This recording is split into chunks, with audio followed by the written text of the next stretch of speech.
Welcome to Movie Friends. My name is Seth. And I'm Jean. Today we're talking about Hereditary from 2018.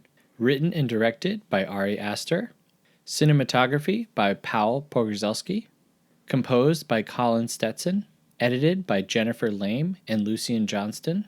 Starring Toni Collette, Alex Wolff, Ann Dowd, Millie Shapiro, and Gabriel Byrne. Jeanmarie. Seth. You are not my normal co-host. You are not Michelle. That's not me. Okay, well, Michelle's on vacation this week. Unfortunately. She is in merry old England. Yeah, good for her. Merry old England. And we're doing this movie pretty much because she's not here. Because this is like the scariest movie. Not the scariest movie that we can think of. But we know Michelle's, a little anti-scary movie. I think that's the silver lining of her being on vacation. It's the only silver lining of her being on vacation. For us. Yeah. So Michelle has this super I am gone policy. She's that's healthy. Off the face of the planet. And I gotta say, kind of missed the interactions that I have with her. Oh, is your group chat a little lonely? Yes. Okay, well, when you say it like that. But we've been doing stuff. Yeah, we've been managing. What have you been up to? What have I been up to? You got a tattoo of a fly? That was cool. Yeah, I did. And I got another tattoo of lips. Yeah. Yeah, just same old. Okay. We went to a club. We did. We have an update for those who listened last week. We have an update for those who have been waiting to see. So this club... anticipating our review. Yeah, this club has a bouncer. Uh-huh. So I got patted down. They did not pat you down. No, they would never. Is strange. Okay. I'm just saying, I know. a lady can't have a hidden weapon? Yeah, and I could have. Yeah. I really could have. And I did. I did. But this club also has, they advertise that they have what's called a vibe checker. And if you don't pass the vibe check, you don't get in. And so this was the most nervous I've ever been to be judged by another person. Yeah, you made it in by the skin of your teeth. So we get in, they just let us in. And then we walk into the club and there's 5 other people there. I know, so disappointing. So, it was cool, but they were not as choosy that night for sure. No, they needed bodies in there. Correct. Next time, call me when there's 25 people in the bar, and then maybe I'll climb out of bed and make myself presentable. Yeah. Speaking of making yourself presentable, we got an email from Nick. Nick? We got an email from Nick Scheist. He's the host of Bad Movies We Love. He is the Identify guy on Twitter. Mm-hmm. He's the leader of the Scheist International Film Club that we're part of and participate in. The one and only Nick. Nick does a lot of stuff. Scheist. Yeah, he does a lot of stuff. Yeah. Including sending us this email. He said, "Hi, movie friends. I heard that you wanted some email. So before I horribly burned myself while attempting to make a homemade torch..." What? Oh, that's in reference to our Frankenstein episode. Michelle, yeah. Michelle and I both realized we don't know how torches work. Don't try this at home. And then a guy responded on Twitter that said that maybe the way that torches work in movies were never a thing and still aren't a thing. It's just a fabrication of Hollywood. We don't need to know. We have flashlights with batteries. True. So anyway, he says, "I want to tell you that there is, in fact, an Edward Scissorhands musical, and it looks awesome. Had a lot of fun with another Burton, the Beetlejuice musical, earlier this year, and I'm sad that even as a season ticket holder at the Pantages, Edward has never come to town. Scissor me timbers, Nick." Then he says, "P.S. I could tell that Michelle is extra lukewarm on The Fifth Element because she didn't even give it the on-screen cat bonus that it rightfully deserves. And then he ends with a quote from The Fifth Element. We need some heat here, man. Get some heat. And that might be true. I think maybe we didn't acknowledge the unexpected cat in The Fifth Element. Or perhaps it was just expected and we blazed over it. We also got an email from Ben. Ben. This was in response to our episode on Young Frankenstein. And he says, don't skip brides. And I think he means Bride of Frankenstein. Okay. Then he says, Feldman steals the show, which we agree. Marty Feldman rules. He says, I met Cloris Leachman at my job in California. She was so delightful. I tell a hysterical poop story in the Ghoulies 2 episode. Ben, by the way, has his own new show, Cinema Shit Show, and you should check it out.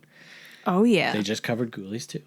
He says, I'm glad to hear I'm not bizarre for my love for this film. P.S. I think this is a schmovie. P.S.S. Western Month would be awesome. P.S.S.S. I'm so excited for That's Messed Up.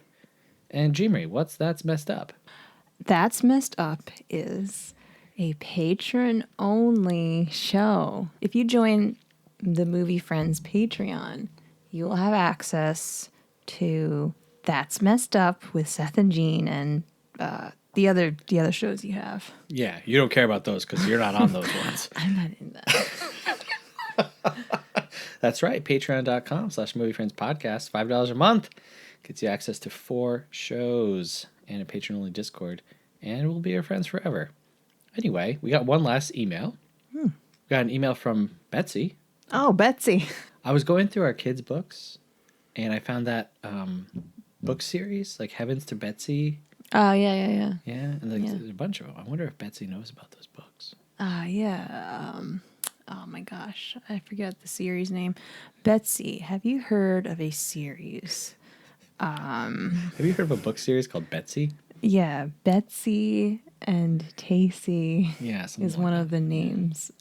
Anyway, Never mind. Betsy is the host of Never Seen It with Betsy and Trent, and I like that show. I like Betsy and Trent and the show. Yeah. She says, just some quick thoughts from your Young Frankenstein episode. First, the joke with Frau Blucher is apparently that her last name is a German word for glue, hence the horses reacting. Though that joke will likely be lost to time as we move farther and farther away from people making that kind of glue. Secondly, I support you doing June Wilder. If you'd like a different Gene Wilder energy, I suggest The Frisco Kid. Gene Wilder plays a rabbi on his way to San Francisco in the Old West, and his travel partner is a mid-Star Wars Harrison Ford. That sounds excellent. Looking forward to your final Frankenstein movie, Betsy. Hey. Thanks for that film suggestion, Betsy. Yeah. I'll check it out. I won't. Why? I'm kidding. So if you're new to the show, normally my co-host is Michelle, and she hasn't seen the film. And so at this point in the show, we would go through her thoughts prior to watching the movie, but that's not this episode. We can pretend I haven't seen it. No, that's insane. I can try to remember my thoughts from before I saw it in 2018. I think your thoughts prior to watching this in 2018 were, I want some popcorn. Yeah, I mean, I'm sure I was very excited. We were. Yeah. I don't remember seeing the trailer or anything. I don't even remember seeing this in the movie theater. I know that I saw it and that it was good. And then I saw it again at the drive-in. I believe it was raining and the car fogged up. Okay. Yeah, it's the unfortunate thing about the drive-in. It's true. It's true. I definitely remember seeing the trailer because I remember the Yes. The tongue clucking. Who can forget? Which I don't know what you actually call that. I'm going to call it tongue clucking. I think it's tongue click. A tongue? I looked it up. Yeah. Anyway, I remember that being featured like very heavily in the trailer. Yes. And as soon as I saw that, I was like, whoa, that is scary. Yes. And yeah, we saw it. We were blown away. We went to re-see it a few months later at the drive-in. And it was even scarier because you're just in the dark, surrounded by, all these people like walking by your car as they're on their way to the bathroom or to get snacks. And it was after seeing it in the drive-in that I was really afraid. And Jeanmarie can tell you, this is the truth, listeners. I like ran up the stairs in our house for like 6 months because I was convinced that evil Toni Collette was chasing me up the stairs. You thought I was chasing you up the stairs. And then like I would like jump into bed because I didn't want to stand next to the bed because I didn't want someone to reach out and like grab my ankles. Well, This movie that's every freaked day. me out. Well, yeah, I still kind of do that, but this movie really freaked me out for a long time. This is the most terrifying movie I've ever seen. I don't know if I would go that far. I was trying to think of that. It's one of them, you know, like I think that, and this might, you know, lose me some cred here from movie lovers, but I was very open about how much Skinamarink scared me when we saw that in theaters. That, like, physically affected me. That was scary, but Hereditary remains the scariest movie I've ever seen. Okay, yeah. We watched it recently with someone from work who had never seen it before, and you and I, we've seen it several times, and we commented when it was over. We were like, "Oh yeah, that was still scary." I watched it the other night, and I was still scared. I know, rewatching it for this, even though I was taking notes and like breaking everything down scene by scene, I was still like, "Wow, yeah, this still like gets my heart going and is very disturbing." So I wanted to talk really quickly about the miniatures in this movie. Okay.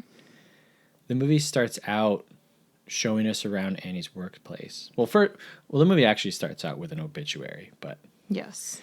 we're looking around Annie's workshop and we zoom in on like a dollhouse version, a miniature version of their own house. Yes. And I still love this shot. It's a great transition.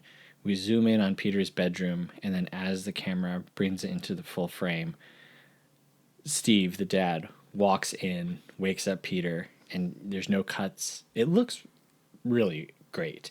And throughout the movie, the miniatures are a really big part of like the storyline and how they built the house was so that they could remove certain walls and like ceilings from rooms. You mean the when they made the movie? Yeah, like Yeah. the actual house that they're in, it was built on a soundstage, and they did it so that they could get like Right. deeper shots than you would be able to if you were in a real house. And it's so that you can kind of follow them along as if you were looking through the backside of a dollhouse. Oh yeah. Yeah, because there's these supernatural entities just kind of toying with them. Not unlike the way Toni Collette is working with her miniatures. What are you drinking? Oh, what am I drinking? Oh, is this a thing now? This is a feature? Well, for you and me, it is because we're in the same room and we're Oh, yeah. big fans of multiple drinks, Well, not alcoholic drinks. well, this is an alcoholic drink. Oh, okay. This is an awestruck cider. Shout out to a local company that makes cider. I think they're in upstate New York, near Unadilla, maybe. Okay. I thought you knew this. You used to Bro, drink it. I do, but I don't know geography. All right, whatever. Yeah, awestruck cider, winter solstice, a cider for long, cold nights. Creepy. It's a hard cider, yeah. I have a non-hard cider. I got a little apple cider. Oh, from our local Indian All right. Ladder Farms. Yeah. Apple cider. Everything has to be local Okay. in this house. Well, I'm also drinking a sparkling ice, and I don't think that's... bought from our local shop oh and save. my gosh. Anyway, yeah, Annie is manipulating like these little people, and she's staging all these different scenarios and all these different scenes. Yeah, yeah. And... because she's controlling them, right? Right. And it's important to note that all three generations of women in this story, they all make things with their hands. Yes, they do. Ellen makes the mats for her family and friends. Annie makes the miniatures, obviously. And Charlie, she makes well, she draws, but she also makes little, like, not miniatures, but she makes little dolls and things out of trash and all that. Decapitated bird heads. I did that when I was a kid. Decapitated bird heads. No, no. I used to collect garbage and make sure. things out of the garbage. Sure, we all did. Right. I mean, I did. That wasn't a joke. I did too.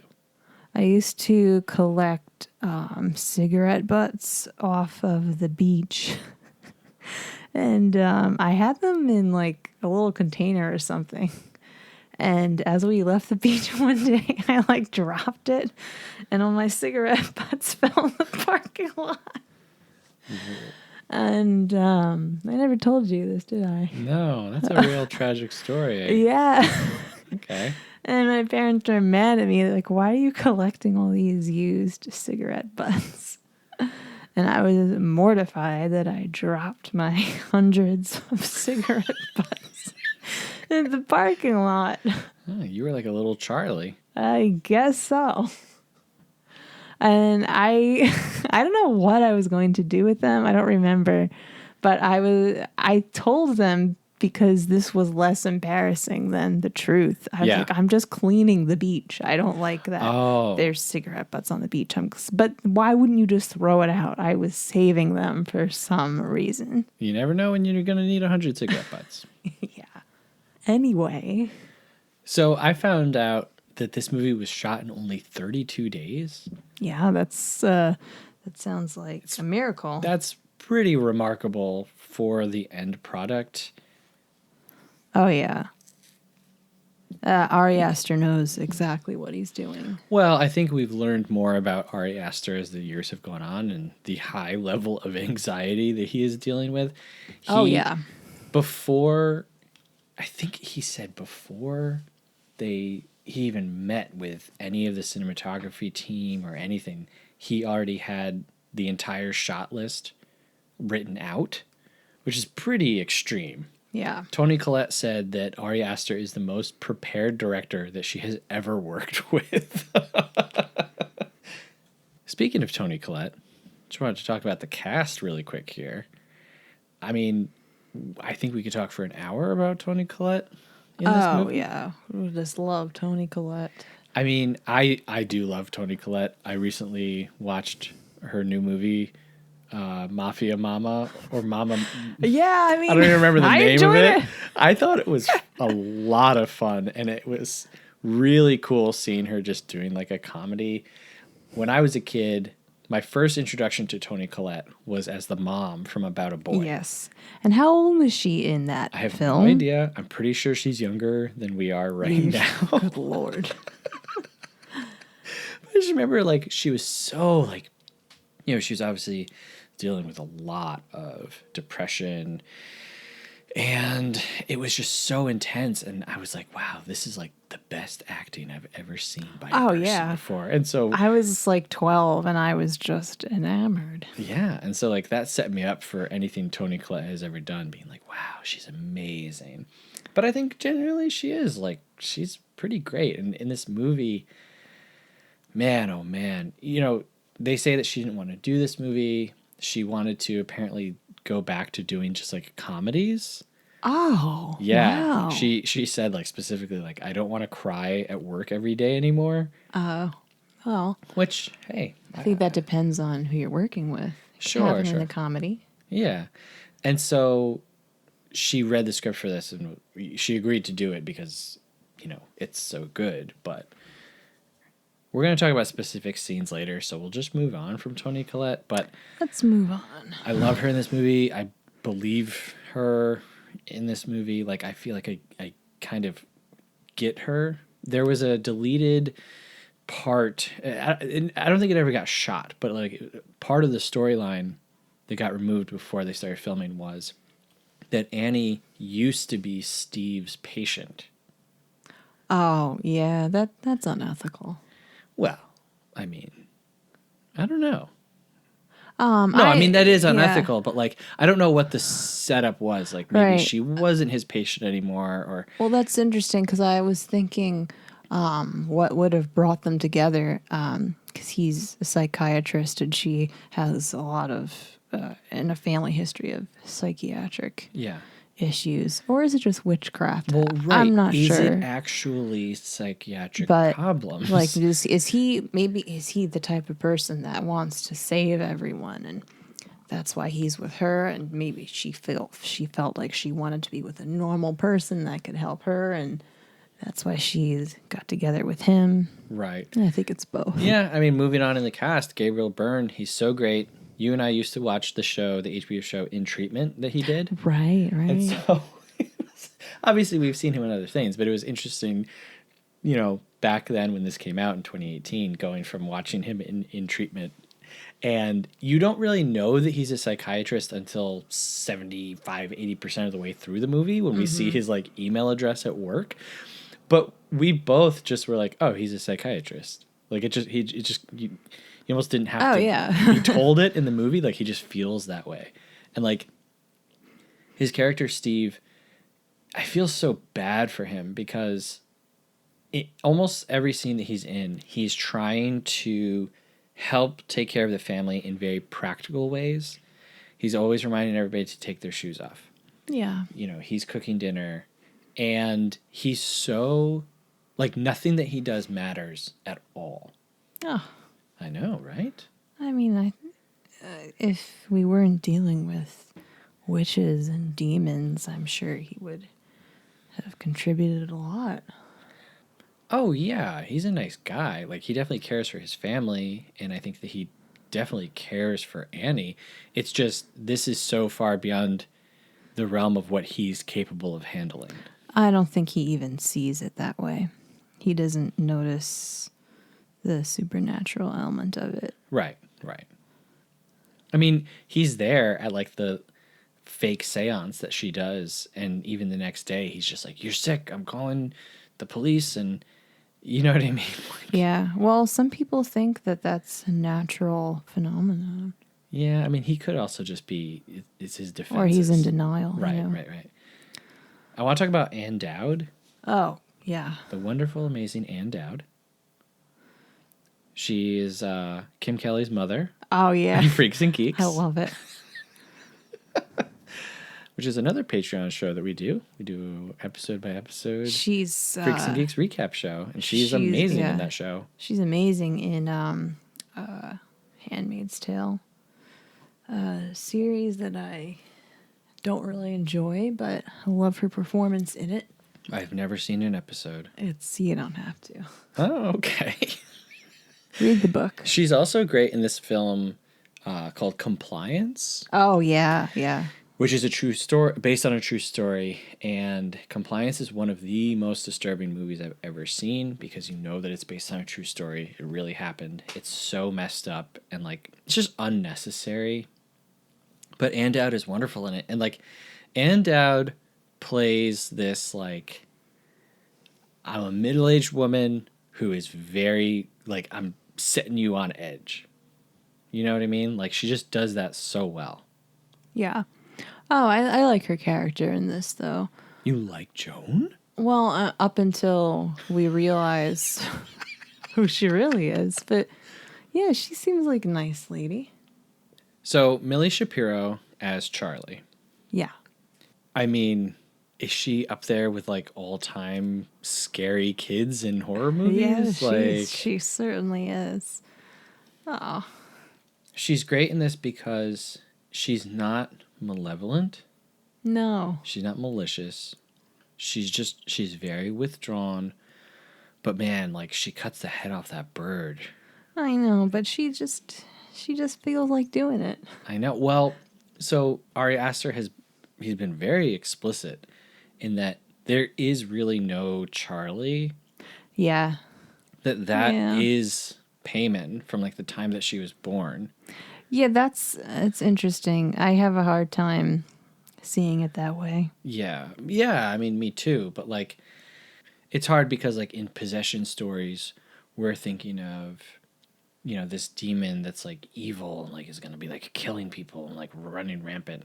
But like the demon that they choose for this movie, Payman, is mischievous. It's mischievous, but it's not really how it interacts with people. Like at the end, when Ann Dowd is like, "Oh, give us all secret knowledge and give us good familiars," that's all of the writings on how payment interacts with humans, it's kind of like a good thing. Yeah.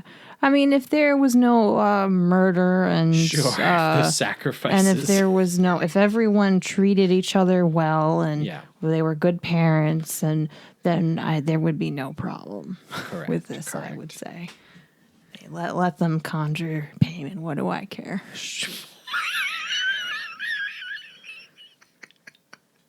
So Alex Wolff as Peter, I think he's great. Yeah. I did read one criticism of I think it said Alex Wolff is great as Peter, except for when he cries. Why? Because he's like, yeah. That's realistic, though. But I mean, he's a teenager, but he's still a child. And he's brought to the edge of sanity. This is not, Yeah.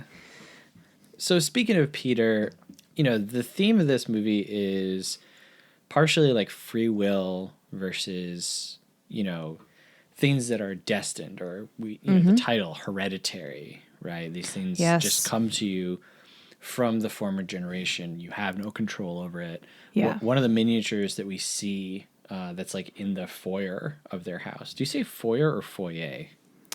I say foyer, but foyer is probably correct. I say foyer. I feel like foyer sounds too much like foray. Okay, look, I am American. I don't say things. Okay. This is how I say it. Oh, yeah. You're a real American through and through. That's for sure. I'm a New Yorker. That's how I say it here. Right. Yeah. I think you and I both feel the same way. Well, I could see it being in the foyer. Right. Yeah, that's true. Think about how Long Island Mom would say it. That is probably what she would say. Get your boots in the foyer. You left your boots in the foyer, Peter. Peter? Oh, no, wait. That's Lois Griffin. Anyway, one of the miniatures that we see in the foyer is it's 3 houses stacked one upon another. For 3 generations? Yeah, 3 generations. Perhaps? So when Peter is in class towards the beginning of the movie, they're learning about Heracles, which is Hercules, yes. and the time that he was driven mad by the goddess Hera, and he kills his wife and children. Yes. And the students and the teacher are discussing, what makes this more tragic? If he had free will or if he didn't have free will? And the one smart aleck is like, yes. And the teacher's like, why? And he's like, because... I hate that. Yeah, me too. And so they discuss it's more tragic because he doesn't have a choice. And another thing that Ari Aster has been pretty explicit on is he sees this story as kind of unfolding towards a definite ending. He's like, it doesn't matter if anything changed, the cult would have got its way. Mm-hmm. And none of the family members in the Graham household, they really can't stop what's happening from happening. Yeah. I think it's tragic because they cannot control what's happening, but they are still under the illusion that they have free will. Yeah, and I think I don't know, I mean, I can relate to that whole idea of am I the way that I am because I'm the way that I am? How much of that is because of my parents? Not even just how my parents raised me, but just the DNA that is in me. Yeah. It's all just hereditary. Yeah. Annie, she dislikes her mother, but despite that wants her approval. But no matter how much she dislikes her, she's just destined to become like her. Right. Because it's hereditary. It's Ellen is the one who's starting this whole summoning thing. Mm-hmm. But then Annie, through being tricked into thinking that she's doing a seance, she's the one who actually finishes conjuring payment. Yes. Yeah, it's interesting. In the beginning of the movie when she's giving the eulogy, she doesn't even pretend to be I like my mom.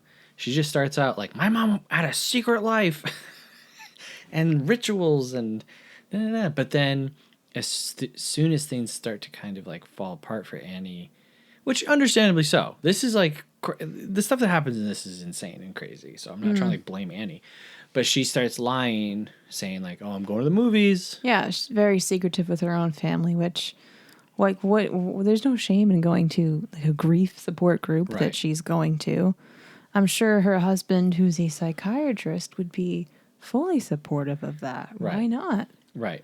But Why like, would you keep that a secret? right. And so like the criticism of her mom in the beginning becomes exactly what she ends up doing. And like, Right. imagine yourself as Steve and you come downstairs in the middle of the night and she's talking about Joan, this friend that she has never talked about.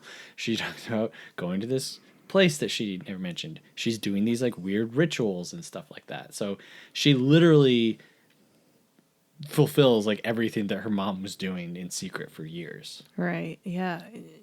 And she can't control it. Yeah, and some people just like to be secretive. They do not wish to be perceived. Yeah. That would never work with you and me because if you were like, I'm going to the movies, I'm like, what movie? Oh my god. And then you come back and be like, what happened in that movie? With the movies, yeah. Right. Well, yeah, not because it's you and me and because we're like questioning, it's specifically the lie about movies. Yeah. That would not hold a lot of water Yeah. with us. I know. She says, "Oh, I went to the movies," and he's like, "Okay." You don't ask, "Oh, what movie did you see? How was it?" Yeah. I was just at the movies. I didn't see one. I just went and I hung around. loitered in the lobby buying popcorn. I played the crane game for 3 hours. God. So this movie obviously is dealing with like a form of witchcraft. Mm-hmm. We have this cult, and I don't know if this is a cult. I don't know if this is a coven. You know what I'm saying?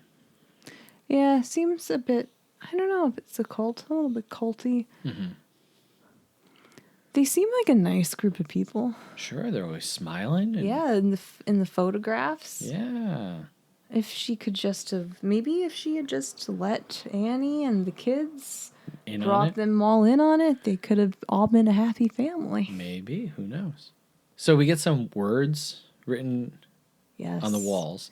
There is a lot. I will just say, like, reading about this movie, analyzing it scene by scene, almost shot by shot, there is so much intention behind everything. Yes, You there- cannot grasp your first time around. You just can't. It's very, very detailed. There's a lot of Easter eggs. Mm-hmm. Yeah, you really, there's things that you won't notice till second, third, fourth time. There's a cut, and I never noticed this before, but there's a cut of Charlie in the treehouse. I know what you're And talking about. we have the color of her hoodie, the color of the wall behind her, and it cuts immediately to a portrait at her grandmother's funeral, and the colors are like identical. Identical colors, I think just reversed. Yeah, it's really, really interesting. At one point, Peter leans out the window to blow smoke out, and you can see as he blows smoke out the window, we also see smoke coming out of the treehouse. There's just a lot of little things. One of the things that you might not pick up on are the words that are written on the wall. Yeah. Some of the transition shots, it'll just focus on the wall and the wallpaper, and you can see very faint writing. Mm-hmm. Mm-hmm. What is this, like Latin words? I don't know the origin of the words. I did look into all of them. So, like, the first word we see is Setoni. This is after the grandmother dies, and this is used as like a ritual for necromancy. And the next word we see is Zazaz, which is used for like summoning a demon. This is actually used in an X-Files episode called Terms of Endearment, which I haven't seen, but I'm kind of interested Okay. to check that one out.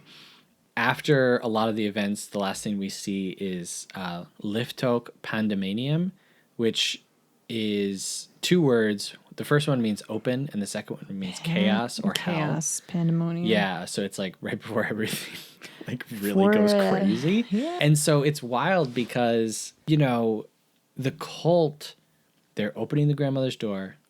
You know what I mean? They're writing on the wall. They're putting her body in the attic, like all throughout. Right. They have this like constant presence around and in the house. Towards the beginning when Charlie walks out, just like out into the field behind their house, and there's like a circle burning and like a woman like doing this thing in it. We see people watching Charlie and Peter at school. Yeah, It's very creepy. I know. One of the things that I find like really creepy in this movie is that in a lot of possession movies, it's just like the devil. Yes. You know, it's like, the devil. Sometimes it's like Yeah. the Antichrist. This isn't the devil or the Antichrist. No. It's a specific demon. It's one of the kings of hell. I didn't know they had a whole government I set up. had no idea. But one of the 7 or 8, I think 8 kings of hell. Yeah. Is King Paimon. Paimon, however you pronounce it. And it's creepy. Like, it's creepy that, I mean, to me, I don't know how you feel about it, but like, it is creepy. that makes it like more, I don't know, like icky and weird. Yeah, it's too specific. Right. So some of the characteristics of Paimon, he speaks in a hoarse voice. Oh. Which is very similar to like Charlie. Charlie horse. Oh my gosh. And apparently, like, when you finish The Conjuring, you have to command him to speak in your language because he won't speak in your language. And when he takes over Peter doesn't say anything for the rest of the movie. Okay. You know, he doesn't, does he? Well, yeah, he wakes up and he's like, Mom. He takes over Peter in school. No, he takes over Peter when Peter falls out of the window, when Peter jumps out of the window at the end. Okay. And, like, there's dies, a lot of in and out. And then the light fully comes into Peter. Okay. Yeah. He's jumping in and out of different people. I can't keep track of all his... So one of the things that we see in the movie, and then also like in what I read, Paimon comes to the most vulnerable. Yes. And so it's not until Peter's entire family is dead and he's like completely left alone that Paimon like takes over. Yeah. Yeah, which makes me think the mental illness in this family is there's legitimate issues. And maybe that's what makes them vulnerable. Well, it feels it's almost like a bait and switch, because I think a lot of the time you think I don't know that we know how much to believe about Annie. We get the story of her sleepwalking and like almost setting the kids on fire. We have the dream where she says like, I never wanted to be your mother. You know, she tried to have a miscarriage many different ways. And so I think that the story is kind of like setting us up to just not trust her. Mm-hmm. But in the end, she has been duped and she has been manipulated just as much as everybody else. Yes. And she's just unaware of it. So speaking of her being duped, let's talk about the first seance scene in Joan's apartment. Oh, yeah. How do you feel about that? Yes, this is the scariest scene in the movie. And in my opinion, I think other people have different triggers and sensitivities. But that scene is the scariest to me because I don't think that any of that is real.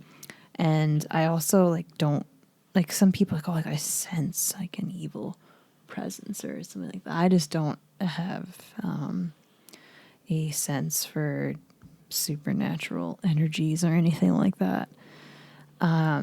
So it's scary because it's very realistic. And I think Toni Collette, Annie, is in the same boat where she doesn't think that it's real. I think she's just indulging Joan. Yeah. And then when things do start happening, when the glass moves and the writing on the chalkboard, it's just undeniable and can't believe your eyes. And she's like hyperventilating, losing it. Yeah. And that's how I would feel if I was witnessing a seance. Or maybe, I don't know, I would just be in shock and denial. But it's frightening because it's something that you think is just ridiculous and not real at all. You're seeing before your eyes. I don't normally look like this deep into things, but knowing Ari Aster, like seeing his other movies, knowing the amount of symbolism that he put into like Beau is Afraid, which is a movie that you and I both very much enjoyed. Phenomenal. I know people were like really split on that movie, but you and I I think as people with anxiety and depression, we were like, this is great. This is hilarious. People are split on Hereditary. Yeah, people, yeah. People did not like it for whatever reason. I mean, I understand not liking horror. Yeah, I was telling you, this movie got a D minus or D plus cinema score, which is crazy. Crazy. That's when they poll people as they're leaving the audience, as they're leaving the theater. I can't imagine this movie being ranked that low. Just a bunch of people having a bad day. I don't know. Maybe it freaked them out, and they're like, I don't know how I feel about this. I looked into the family names. We really for an almost 2-hour movie, we don't really have a lot of characters. No, we really don't. Yeah, so I looked into the family names, and first off, the last name Graham. Graham, it means gray or gravelly homestead. Okay. So we interpret that as like literally like a dark, rocky home, right? Okay, yeah. Charlie, the name Charlie means free man, which is very creepy considering that, Ellen had her son in order to give him to Payman. Yeah. He ends up committing suicide. And then Charlie is given to Ellen by Annie. And again, Ari Aster tells us that she is Payman pretty much from birth. That's interesting. She says at one point how her mother sunk her teeth or sunk her claws into Charlie at birth. And I think one of the miniatures is Ellen trying to nurse Charlie. Yes. Which how does that bizarre? Yeah, that's really that is one of the more disturbing shots because it's like we know that Annie only makes things that are real and makes them the way that they were. Yeah. And I don't even want to think about that. That's real bizarre. It's irrelevant to this movie, I guess, but I would like to note that in some cultures, the grandmothers continued to lactate throughout their lifetime, and they help their children. Well, I mean, sure, if you have kids long enough. But they don't have a normal relationship. So it's not that she's trying to be helpful and nurturing. No, I don't think so. So Stephen means a crown, like a wreath or a crown, which is also relevant to the crown of Payman? The happenings in this movie. Yeah. Well, not just the crown of Payman, but the amount of decapitations in this movie. Headlessness. Yeah. Very, very, very strange there. Also, if we look at the relationship, we look at Annie as the more artistic side of the relationship, and we look at Steven as the more, he's like the psychiatrist side. He's thinking of things more scientifically. Yeah, he's the science guy. Yeah, Steve the science guy. So Ellen's the last name is Lee, and so her name is Ellen Lee, which is a shining light. Ellen means shining light, and Lee means meadow. And again, after Ellen's body is taken from the graveyard, we see her in the meadow, surrounded by fire, and also Payman is represented. Payman, or just the manipulations of the cult. It's not super, super clear. It's always represented in this movie. Well, not even represented. We see a physical light that's going around. Yeah, which without the context of this movie, it's rather pleasant. Sure, yeah. A nice light. Yeah. Peter means rock, and I couldn't really come up with anything. He's Peter. Right. Yeah, I couldn't really come up with anything too clever about that. Other than, in Scripture, Jesus says to Peter, the devil wanted to sift you like wheat. Well, the devil did. And in this case, he definitely did. What's that? We were talking about Ellen.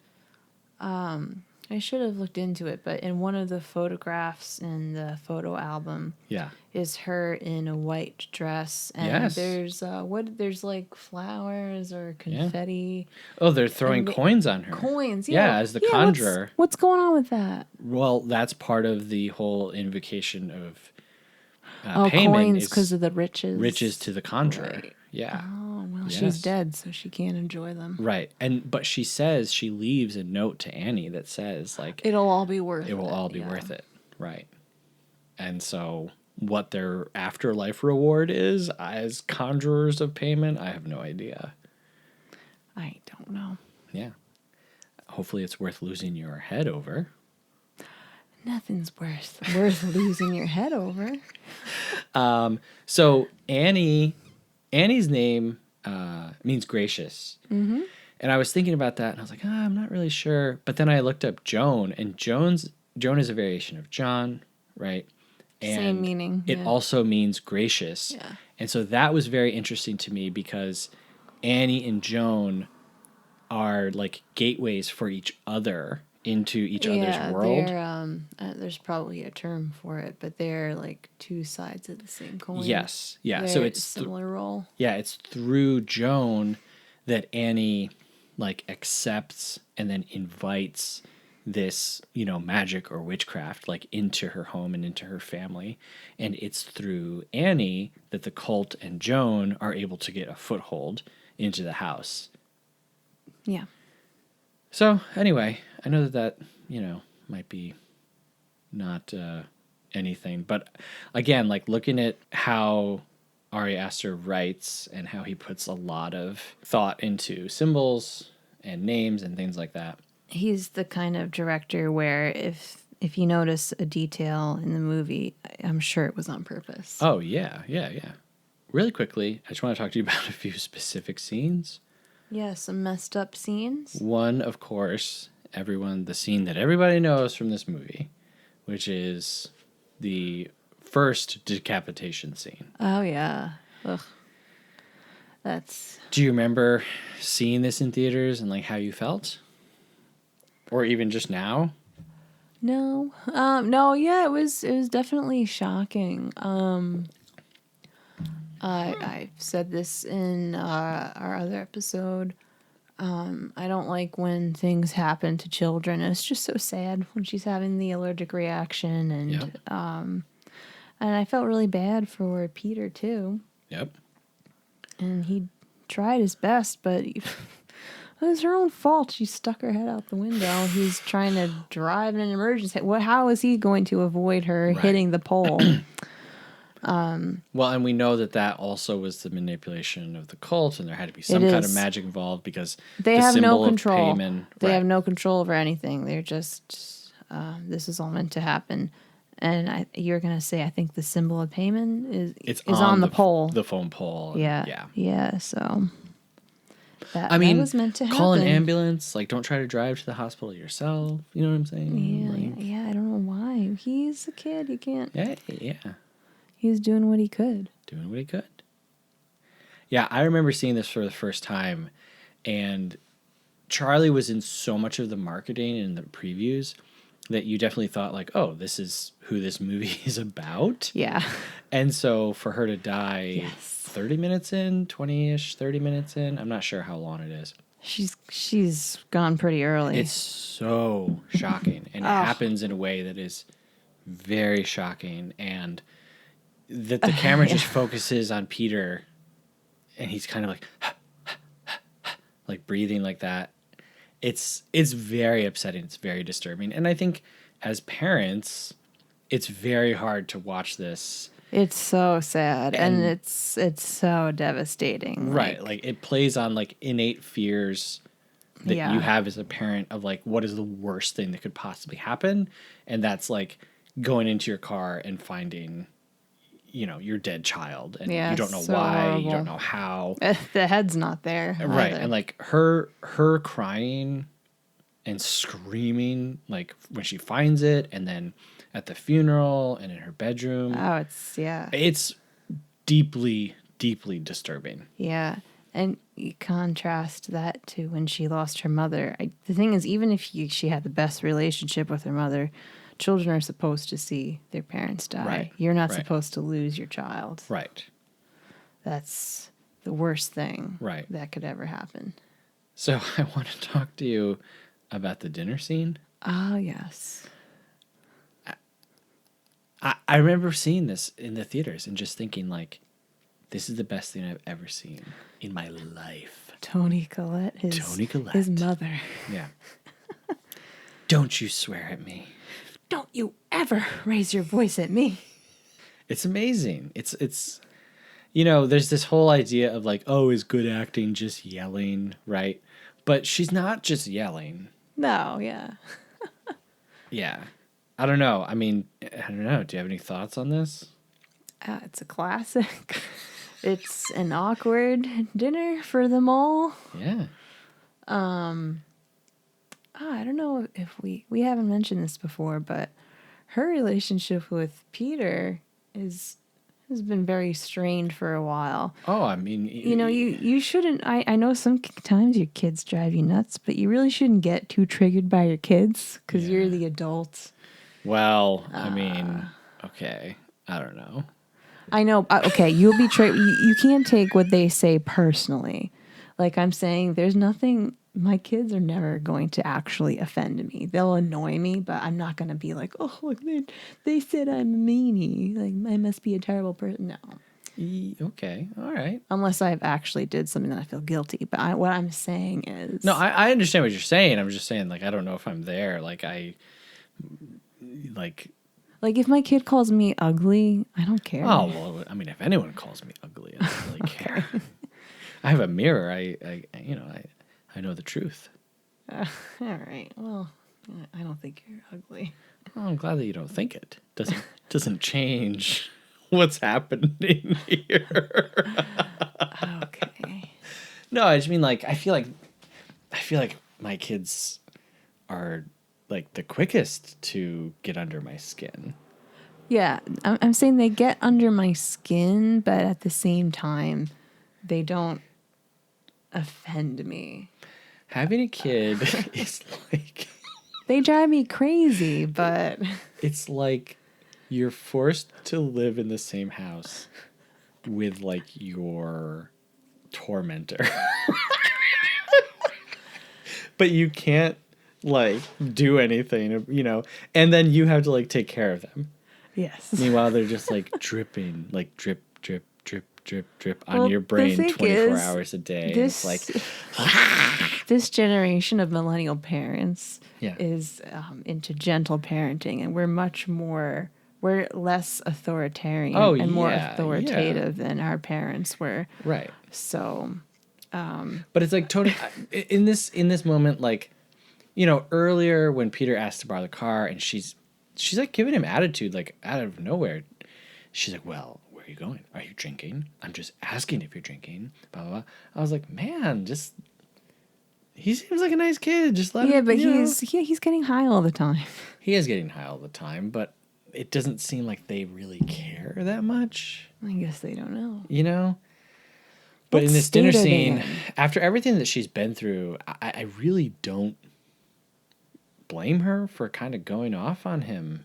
Oh, yeah. And like when she's like, you just sit there with your face on your face. That stupid face on your face. Because you just don't know what to say. So right, that's what comes out. Yeah, I mean, everybody has a container. And your container might be bigger than mine. But when that container fills up, if you don't have a way of emptying it on your own, it's going to spill over and you're going to lose your mind. Yeah. And this, I don't know. I feel like for the character and for the events that she's been through, she's totally justified in this moment. And as we are sitting there and experiencing all of this like horror and like trauma and like just uncomfortableness, this scene I feel like it's cathartic for like everybody. Oh, yeah. I feel bad for Peter. You know what I mean? Until he's like, well, what about you, Mom? Why was she and I'm like, whoa, Peter. I know. Like, whoa. Stop. This is when you get up and right, walk away. Yeah. No, he's not right. Well, I know, but she also blame the decapitation of someone's daughter on them for like. But you also don't blame it on your kid. Oh, I know. Yeah, no, I know. They're just. I'm just a sucker for Toni Collette, and I just think everything that she does is wonderful. Yeah. And poor, what's his face? Steve in the made middle. dinner, Love it. and that dinner looked good. I'm They're just going to throw always- it out there. They're always cutting up vegetables. That's the thing. Like, why are you doing this? Why don't you just get takeout? You've been through so again, much because lately. like Steve's whole thing is like trying to take care of everybody, and, like do the right thing, and like he is all like the little details. Like he's making sure all the little details are, working. Which is why later on in the film, when he almost runs that red light, that's when he finally like breaks down and like starts crying. Oh yeah, he's like, I can't take it anymore. I'm losing control. Yes, because he over myself. because he loses control of like the physical, tangible world, like the things that Right. he as a father are supposed to be taking care of. That's what he thinks that he's supposed to be doing. I mean, if he thinks that's terrifying, I've got news for you, Yeah. dude. So I also want to talk about the ending, which is not one scene, but like a series of scenes. Oh yeah. I don't even know where to begin, but from the point It's of remarkable. like finding the grandmother in the attic, it just feels like we start circling this drain, and towards as it gets closer to the end, it's just going faster and crazier and more wild, and like I really feel like you can't, it's like it's just like unrelenting, and you don't get a break for the last 30 minutes, which is a really, really long time. I was scared. It's scary. It's very scary. When Peter, well, we'll talk about that, but when Annie shows Steve the dead body and he's like, I'm going to call the cops, and she's like, no, you need to burn this book, and he won't do it because he feels like he's indulging her, illness. But then she throws it in the fire and he catches on fire. It's like, what is going on? Yeah, that's interesting. When she tried to burn it the first time, she was on fire. Right. But Payman is a trickster. Yeah, he's a tricky guy. Yeah. And it's like she gets this like horrified look, but then the light comes over her and she just like instantly changes. She's possessed. Yeah. She doesn't have control anymore. Well, Yeah. they never had control, but I mean, she's. But when we controlling see her like clinging to Peter's ceiling and wall. Oh, that's God. so cool. It's That really scary. And he like, he's like looking around, and then when he looks over towards her, she kind of like swims out of the room. Yeah, she's climbing on the ceiling. Oh my gosh. It's yeah, so then, he goes downstairs. She chases him up the stairs, which is just, that's my nightmare. If I ever made a horror movie or horror short, it would contain the sound of someone running up behind you. Yeah, up the stairs. Oh my To gosh. me, that is like the scariest sound in the world. Is you're just walking and then you hear running right behind you. Like that's, oh God. Do you want to share your nightmare, or is that too personal? What for this? nightmare? Which Where one? you thought I was trying to kill you, Okay, so and then you almost killed me. no, okay. All right, I don't remember the actual dream part. If you do, you can share. Well, I don't know what's in your dream. Okay, so I can tell you what happened from my point of view. I don't have like, I wouldn't say I have night terrors, because that seems like a real medical condition, and like I don't want to claim. Sometimes when you wake up, you're not fully there. You do this all the time, and it's annoying. You can say it's annoying. It's getting old. But you're like, if I come in and I wake you up from a nap, or I come in and you wake up, you're like, who are you? Who are you? Yeah, there's this odd in between state with me where if I was asleep and I wake up, and it's not all the time. Sometimes I wake up and I wake up. Usually when you're taking a nap. It does seem like when it's sudden and like I wake up and someone is just there. You'll be like, who are you? And I'll say who it is, and you're like, who? Which, by the way, I just want to throw it out there. If you do not have children, the most terrifying thing that can possibly happen to you, apart from something bad happening, is you open your eyes and your kid is just standing 4 inches from your face Staring in the dark, and you're like, "Wah!" And they're just like, Hi. It They love to do that. Oh my God, it's I horrible. don't know why. It's horrible. But yeah, like so sometimes like I won't know where I am and I'm like super paranoid and I'm like super afraid and like I don't want to say aggressive, but I'm just like like I'm freaked out. And so this one time I was having a dream and for the life of me I cannot remember what the dream was.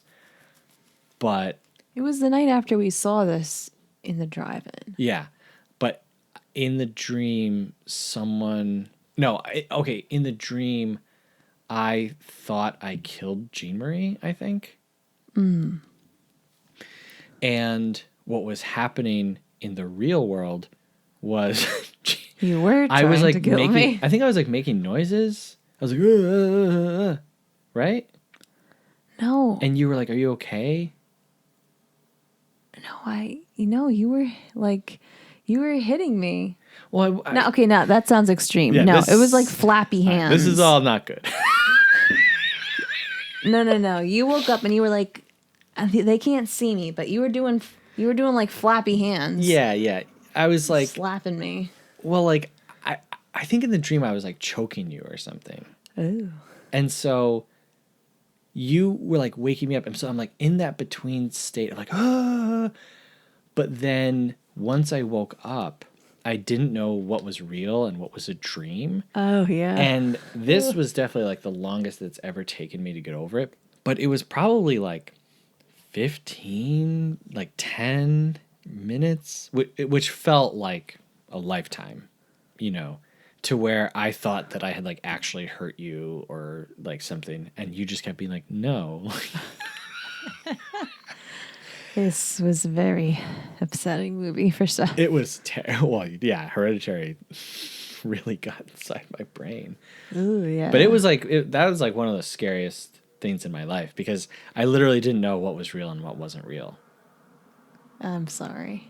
You literally did nothing. It was Well, I kind of triggered it because I forget what happened. I think I woke up or you or yeah. you You woke up and you were talking trying to wake me up. I think. And so no, that's how you remember. I was not trying to wake you up. I think I just said I turned to you and I was like, "Are you okay?" Because right. you were. And I interpreted that as an attack on my safety. Anyway. That's our fun little story. Oh yeah, it's a lot of fun. So, yeah, Peter gets chased around the house by Annie. He goes up into the attic. She's banging her head on the door. Oh my God. Oh God. And he goes up.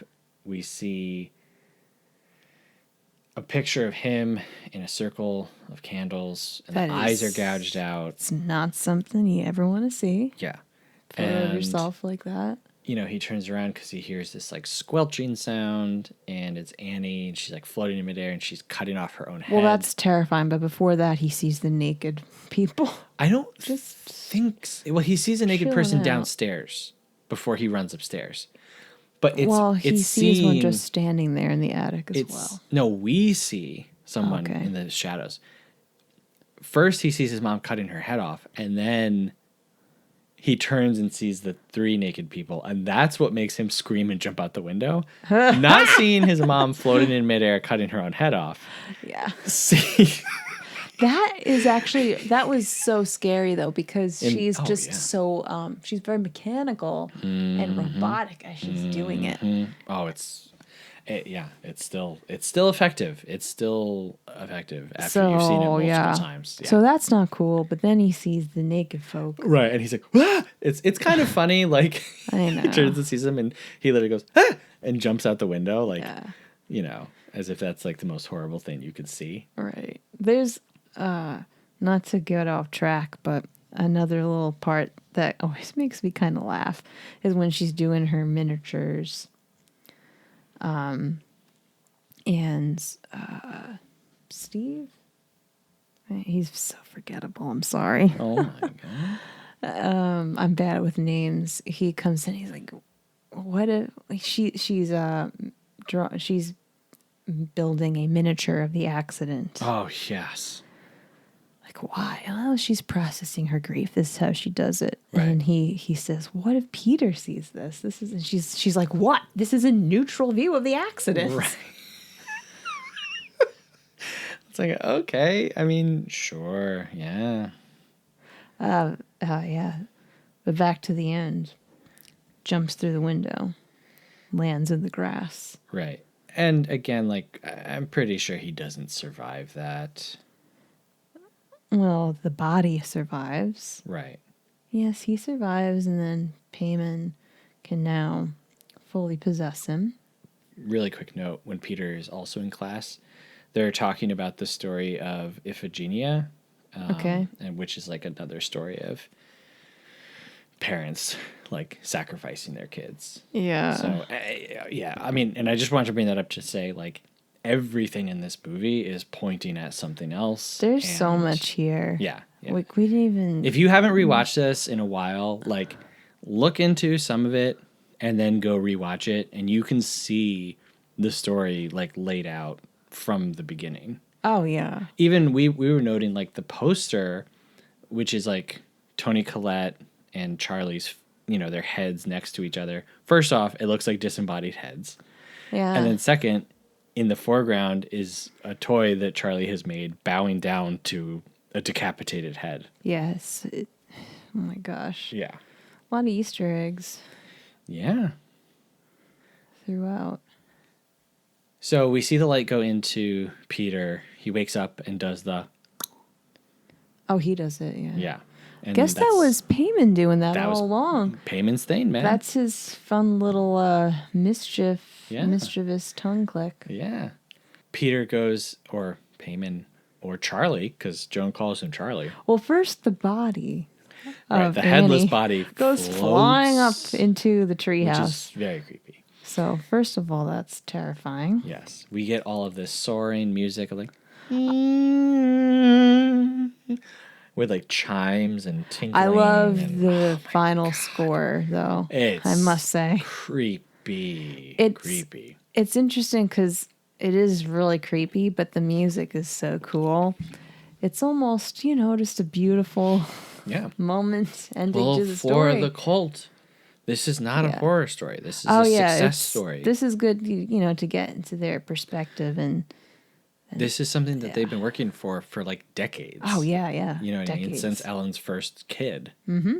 So Peter goes up. They take the crown off of, his sister's decapitated head. Ugh. They put it on him. It looks like it's made of skin. It's I'm like not flesh sure. colored and I'm not bumpy. sure. Oof. Very strange.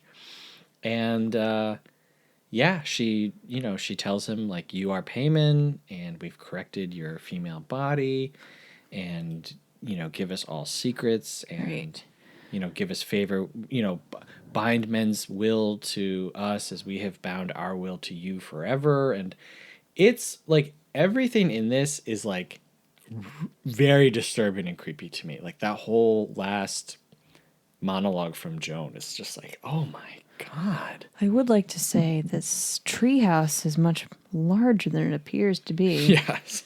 There's a lot of people up there at the end. Yes. It's just so terrifying because they're all bowing down, naked, completely still. Yeah. And it's interesting. There's men and women, all different types of people. Yeah. I think it's upsetting because we as the audience have just been through this like horrifying thing, and like we're upset and we want some kind of like resolution, and like for it to, it's not a happy ending, but like again, like for them to be like, hooray! It is for them. Like we don't usually get like the monster of the movie being like, hooray! Right. And so like there is no catharsis. There is no, like they got away with it. Like they succeeded. And Yep. in that way, it is reminiscent of Rosemary's Baby. Oh, yeah, that's right. Yeah. Yeah. You texted me saying how all three generations of women, Ellen, Annie, and Charlie, all make things. And I think I texted back. I said, yeah, because the creatives, they're known to have mental illness. And also, I think I pointed out witches and creativity. they bend reality to their will. Right. Yeah, and like the two men in the family, they don't make anything. No. And they're the only two that we see taking any kind of medicine or like smoking weed in order to like cope with their reality instead of trying to like form the reality to what they want. Women create their reality. Yeah, they're A lot of creative energy and power here. They are women of action. I guess you could say that, yeah. Yeah. So this movie was made for, are you ready? Sure. $10 million. Oh, wow, that's a small amount. That's amazing. Yeah, that I mean, is you're actually definitely thinking about the quality of the film. Yeah, you're saving a ton of money on production days because you're not 32 days. 32 days, right? You're not having everyone there for weeks and weeks on end. So it's made for $10 million and box office is 82.8 worldwide. Whew. This was A24's highest grossing film until Everything Everywhere All at Once. Yeah. It's got a 90% on Rotten Tomatoes, 4 on Letterboxd. It's got an 87 on Metacritic. You know, we always ask people what they think. We got like more comments on this, I think, than anything ever. Oh, like, my word. Maybe by far anything ever. We thought people loved Young Frankenstein. Man, people were coming out of the woodwork for Hereditary. It's a great film.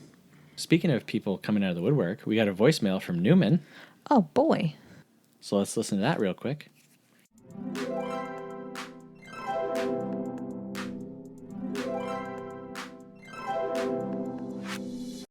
Hi, movie friends. This is Newman from the Movies for Days podcast. Very excited to see that you chose Hereditary. I adore this movie. It hit for me at a really important time where I was worried that horror movies were kind of falling into a lot of the same self-referential rehash, remake, reboot, uncreative swill.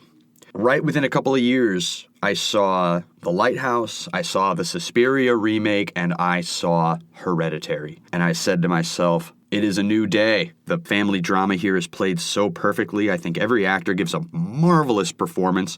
Toni Collette, of course, shines.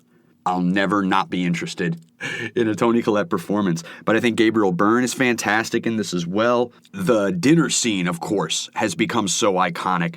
It is so amazing to watch this all play out, especially on a rewatch when you know where it's going. It's so rich because it's all so layered and tragic. This feels like a Rosemary's Baby for the modern age that focuses on generational trauma and family issues. It's perfect. I think we need to have more movies that end with big rooms filled with naked people, particularly old naked people. I mean, 10 points, baby. Let's get daring. Let's be confounding in our horror.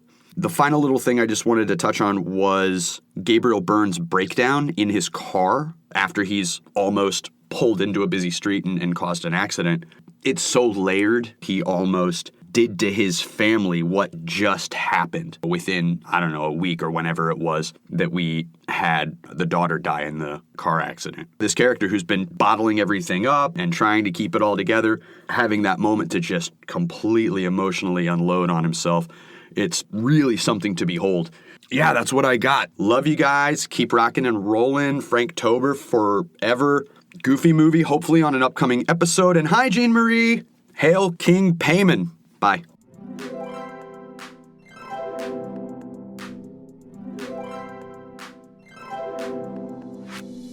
Thanks, Newman. Thanks, Newman.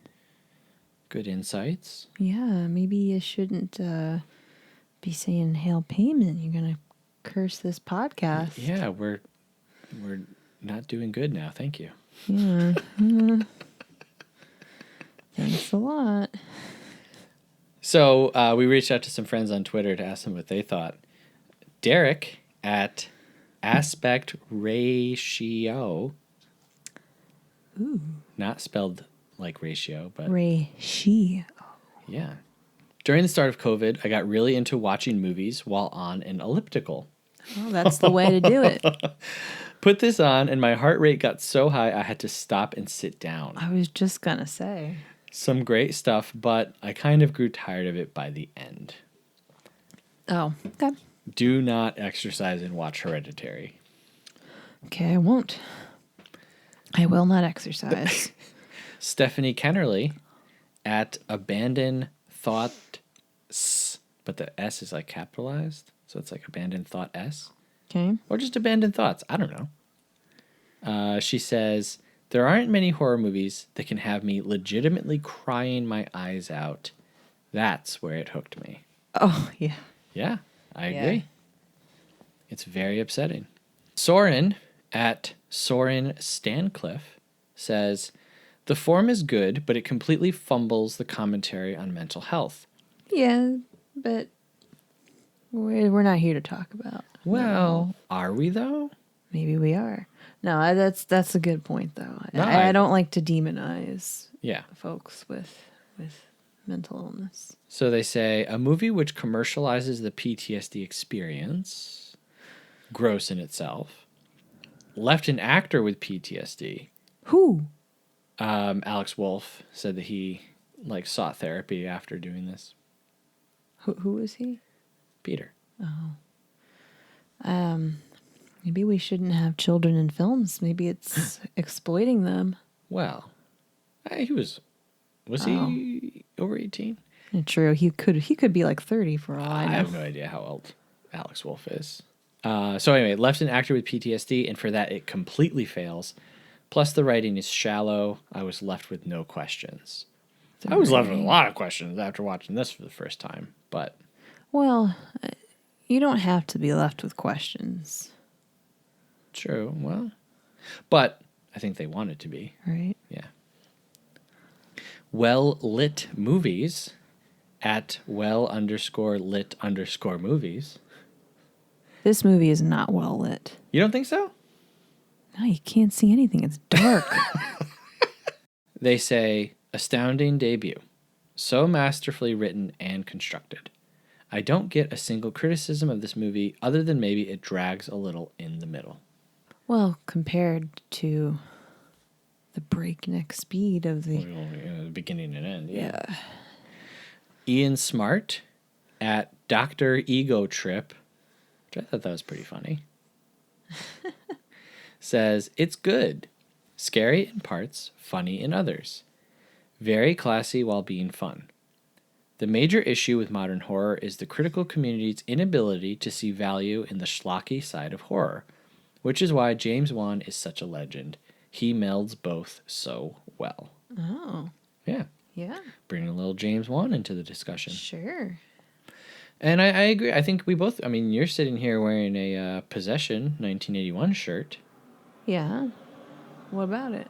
Just people, as soon as something remotely horror tropey happens... What? People just kind of, turn off their brain and stop thinking of it as a quote-unquote real movie. Oh, right. Yeah, that's what I like about this. As much as I'm known amongst friends for being a horror fan, there's actually a lot that I haven't seen or don't want to see and don't enjoy. Yeah.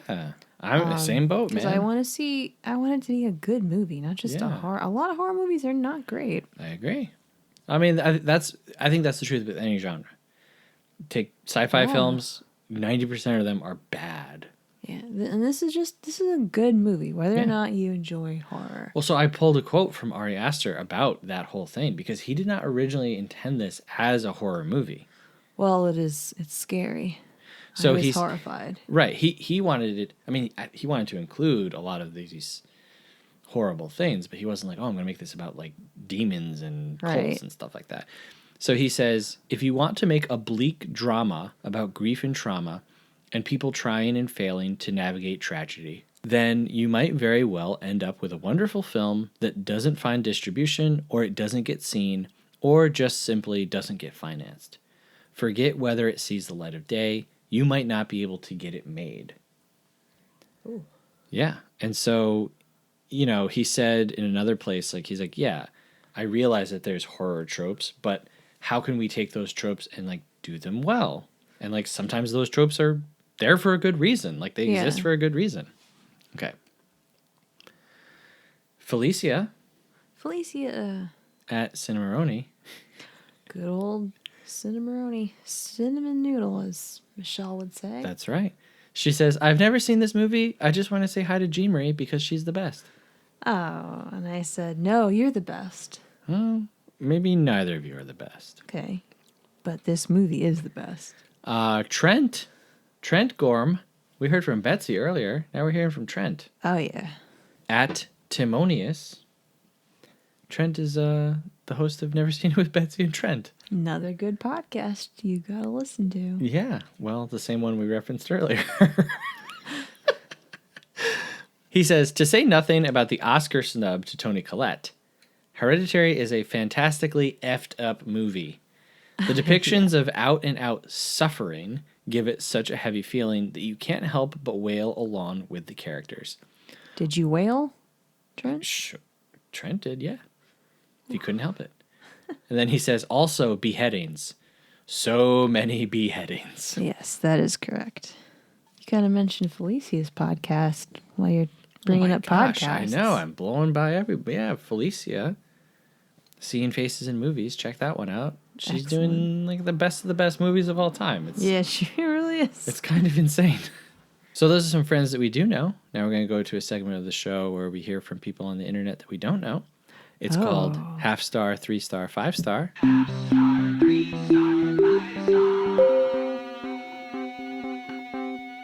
All right, so these are reviews from letterboxd.com. We start with a half-star review, and we go all the way up to a 5-star review. And normally, at this point in the show, I would read one of these in an accent, but Jeanmarie is here, and she's an accomplished actress herself. No. And so I'm going to ask her to read the half-star review. And how do you want to do this? I'm reading all of them, right? No, just the half-star in an accent. Oh, I thought you liked how I read all of them. Hey, if you want to do all of them, be my guest. Let's see if I can get through this first one. So how are you going to do them? What do you mean, how? Like, what accent are you going to do? Well, the other day, I was trying out this East Coast. In the tradition of, like, the whole story of, like, mothers and motherhood, you're going to try to do, like, a Long Island mom accent? I'm going to try. Okay. Without laughing. All right. Take it away. I just have to get in the zone. Yeah. Coffee. Coffee. Get me a bagel. A bagel. Yeah. I have to close my... Oh, I can't close my eyes because I can't read. I have to be possessed. Oh, no. Please, no. Okay, half star. Half star. Probably the worst horror movie I've ever watched. Not only it's funny, and it shouldn't be. This movie is a joke and a disgrace to all horror movies. I need to go deep into the brains of people who like this movie to understand what made them like it. All right, that's the half-star review. 3. So, I mean, this person talking about a movie about possession wants to go deep into the brains of other people? That's a little creepy. Payman did not like it. Okay. Payman was 3-star insulted. review. Watch this alone in the middle of the night while it was storming. This is probably the most horrifying movie I've ever seen. The second half was insane. And I'm seriously am all over the place after seeing this. I'm going to plug up some night lights for tonight and sleep with some stuffed animals. That's how I felt after seeing it. Oh my gosh. All right. 5-star review. Oh my god. Okay. Is this painful for you? Yes. Okay. Well, you're doing a great job. One of the most utterly terrifying horror films of the past 40 years Hereditary is the very definition of unsettling. I can't do this anymore. I think you have to read this. Okay. To the highest degree, or I'll have to go back to my voice. Yeah. To the highest degree imaginable, with sublime cinematography, a beautifully crafted and absolutely chilling portrait of familial dysfunction, an outstanding soundtrack, and a career best performance from Toni Collette that's worthy of Oscar consideration. 5 stars. I think you have to cut that Thank out. you. Oh, that was great. I'm keeping all of that. That sounds great. Ooh. So at this point, we're going to give our rating. Michelle, who's normally here, she has a rating scale of a schmovie, a movie, or a film. We rate the star 1 through 5 stars, if we would recommend it, all of that stuff. Do you want me to go first, or do you want to go first? You can go. You can go first. All right, I'll show you how it's done. Okay, I'll show you how it's done. So I think that this is a film. Yeah. Yeah. And I've never rated this movie, actually. I just had it logged. Really? Yeah, I just had it logged because I had seen it before I started my Letterboxd account. I've rated it. And so rewatching it, learning about it, seeing everyone's criticisms and opinions on it, I feel kind of crazy, but I think I just got to do it and say that this is a 5-star movie. Yeah. No surprise there. And I recommend this to people who are not squeamish. I do not recommend this if you are in a fragile mental state. I don't recommend watching this and then being awoken by your wife the next night. But yeah, I don't say it lightly, but I really think this is a modern masterpiece. And, it's no surprise that so many movies that came after this tried to be this movie. Oh, yeah. You know? But I don't think anyone has really succeeded. What? Give some examples. I can't. Oh, okay. What do you think? Yeah, it's a film. I think it's a film. Mm-hmm. I have already rated it on Letterboxd. I gave it 5 stars. Wow. I don't feel crazy doing so. Wow. Yeah, I recommend it. If you don't like scary movies, don't watch it. Just listen to this podcast, as you've already done, and you'll find out all you need to know. Don't do that. Oh, gosh. No, don't. It's scary. Don't watch it. The scary one. Scary movie. And, yeah. Oh, I have to say why I gave it 5 stars. Because it's a great film. Great performances from everyone in the movie. Toni Collette should have won every award that was available to be won. It's just great. I agree. Yeah. And that is, this performance is one of the reasons why I think all awards shows are kind of nonsense. But hey. Oh, I don't even want to get started on that. Let's not lift toke pandemonium that portal to hell. Oh, God. Anyway, so next week. Next week? Well, hold on. I'm getting a message from somewhere else. What? What's next week's movie? Michelle, Seth. you have the week off and you're still here. Wow. Isn't that sick? I know. It is. I'm a bad, magic. partner, co-host guy. Seth is like, you're never taking vacations. We are never taking a hiatus. I'm going to work you to the ground. That's what it's like to work with Seth. You got to strike while the iron's hot. Yeah. Anyway, we're talking about next week. Mm-hmm. We are ending Franktober, Wow. your brainchild. And this was a great month. I think... You did well, Seth. You really did well. No, just the movies this month. No, I know, but you curating and coming up with the idea. Yeah. And I enjoyed it because I really looked forward to all of these movies. So thank Yes. you. So next week, to round out Franktober, we are going to be doing a movie that I'm very excited about. Okay. We're going to be talking about the Rocky Horror Picture Show from 1975. Wow. It's directed by Jim Sharman. 100 minutes long. At the time of this recording, it's streaming on Hulu. Mm-hmm. And yeah, it's a musical. I'm excited. I've never seen it. I've only seen bits and pieces of it in other aspects of pop culture. Mm-hmm. Mm-hmm. Do you know anything about it? Like, Just that it's a musical.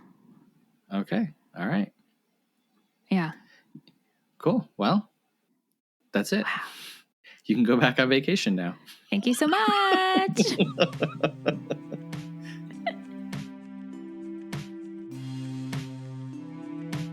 Whoa, that was weird. Yeah. Even though Michelle's on vacation, I still got her on the episode. Still managed to pull her in. Yeah. So next week we're gonna be talking about Rocky Horror Picture Show, Oh, yeah. and Jeanmarie will not be back. Sorry. But if you like listening to Jeanmarie talking, as all people do, you can Except for support. me.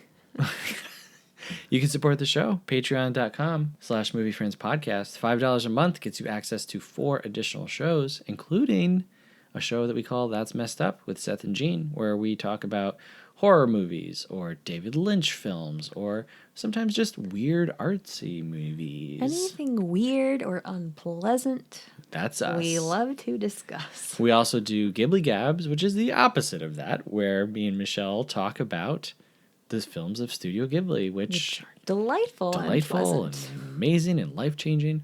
We also do Ghibli. We also do Weirdcast, where we're going through the episodes of Freaks and Geeks one at a time. Amazing. Which is like, show. basically, if you've ever been curious about me and Michelle's like personal lives, that's pretty much what that whole show is. It's just us talking about our own childhood and high school experience. Yeah. And then we've got Super Amazing Film Club, which is a show where we talk to people that we love about movies that they love. That's a fun one. You Yeah. get to hear from everyone. Oh, yeah. Group. The whole gang. Yeah. Yeah. You also get access to the patron-only Discord. You know, you can talk to us about cats and stuff. And Yeah, it's wild time in there. not really. I mean, it's pretty normal group chat. It's a fun time. Yeah. Trying to get people to join. You can also send us an email. We'd love to hear from you. moviefriendspodcast@gmail.com. We'd also love it if you'd rate and review the show. And we're doing a giveaway from now until December 1st. If you rate and review the show on Apple Podcasts, Apple Podcasts, I think is what it's called, you enter into a chance to win a $50 Visa gift card. So, you know, Ooh. that's pretty good, right? Yeah. It's pretty crazy. Yeah, it's a fun. You can get 2 $25 Starbucks gift cards with your $50. What on earth? I don't know. That's what you would do? No, I don't know what I would do. You're just tired? Yeah. Yeah, I'm pretty tired too. This is late. Yeah, it's a little late. I got exercise in the morning. Holy moly. Anyway, we got to go so Jeanmarie can go to sleep. Jeanmarie, thank you. Thanks for asking me, Sethie. Well, I mean, you know, I don't know what to say. You're welcome. Thank you for doing it. It was Oh, very yes. nice of you. Oh, this was a fun time. This is a Seth and Jeanmarie movie, Oh yes. This right? is Like one there's a of few our, yeah, we got that Altered one. States. Yeah, so we like Altered The Shining. States, The Shining. Eyes Wide Shut, Now we love Possession. Possession. All of these movies, by the way, will be covered on That's Messed Up, patreon.com/podcast. But enough about that. Anyway, thank you very much, Jeanmarie. Thank you, Seth. Say that's all, folks. That's all, folks. Anyway, thank you very much for listening. Until next week, when we're talking about Rocky Horror Picture Show, have a good one. Movie Friends is produced by Seth Vargas and Michelle Rubenstein. Music by Anthony Pecora. If you like the show, please subscribe and give us a rating. It really helps us find new friends. Thanks.